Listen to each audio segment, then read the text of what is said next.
जयंती जी, नंदन मैंने भी पढ़ी है और बहुत मज़ा आता था पढ़ते हुए। लेकिन आजकल जो बच्चे हैं उन्हें तो पता भी नहीं है, इन किताबों का नाम भी नहीं पता है। और आपसे यही पूछना चाहूँगी कि आखिर ऐसा ये जो दौर आया है, इसमें आपको क्या लगता है कि क्या जो साहित्यकार हैं, जो बच्चों के लिए कहानी या फिर कविताएं लिखते हैं, क्या उन्हें भी कुछ सोचने की ज़रूरत है? देखिए, यहाँ न सिर्फ साहित्यकार, हर किसी को सोचने की ज़रूरत है।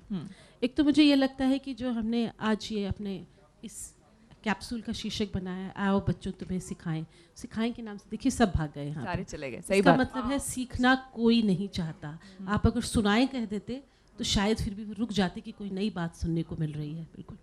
अच्छा, साहित्यकार से ज़्यादा मैं यहाँ पे अब अभिभावकों की, पेरेंट्स की बात करना चाहूँगी।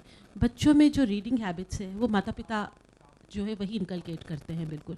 अगर हमने बचपन में पढ़ना शुरू किया, मेरा भाई भी है यहाँ पे, तो हमारे यहाँ बचपन में सारे बच्चों की पत्रिकाएं आया करती थी। बिल्कुल। उस वक्त पराग, चंदा मामा, नंदन, चंपक, लोटपोट, तो सब पढ़ते थे, सब छीन छीन के पढ़ते थे, सब में कंपटीशन था। और ये भी था कि ये उस वक्त की बात बता रही हूँ, उस दौर की बात बता रही हूँ जब हमारे पास मनोरंजन के दूसरे माध्यम नहीं थे। बिल्कुल।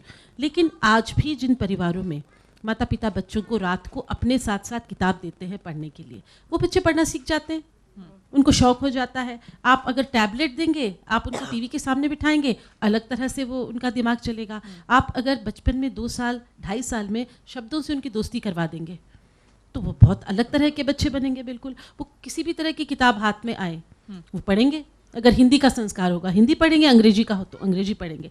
तो ये बहुत कुछ पेरेंट्स पे डिपेंड करता है, बच्चों में पढ़ने की आदत डालना।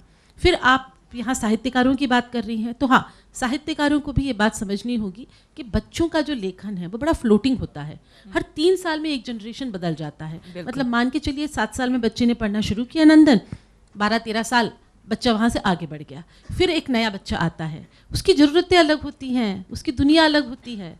हमने कहाँ सोचा था अपने बचपन में कि दुनिया आज यहाँ होगी, या 10 साल पहले हमने कहाँ सोचा था कि बच्चों के हाथ में टैब होगा, बच्चे कहानी सुन के पढ़ेंगे।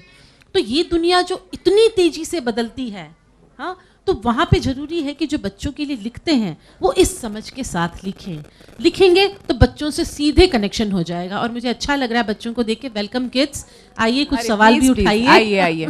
एक बात और भी कहूँगी, पता नहीं ये बात थोड़ी सी कई बार मुझे लगती है कि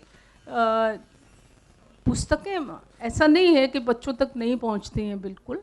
क्योंकि अभी मैं एक आर्टिकल लिख रही थी तो उसमें मुझे पता चला कि नेशनल बुक ट्रस्ट की एक पुस्तक 30 लाख बिकी है। अच्छा।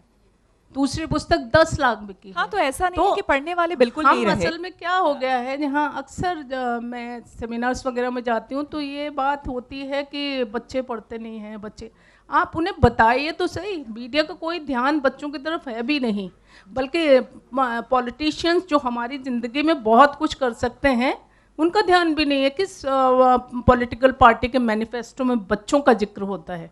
यूनिसेफ ने कहा था कि बच्चों की परवाह किसी को इसलिए नहीं क्योंकि वो वोटर्स नहीं है। बिल्कुल सही कहा आपने।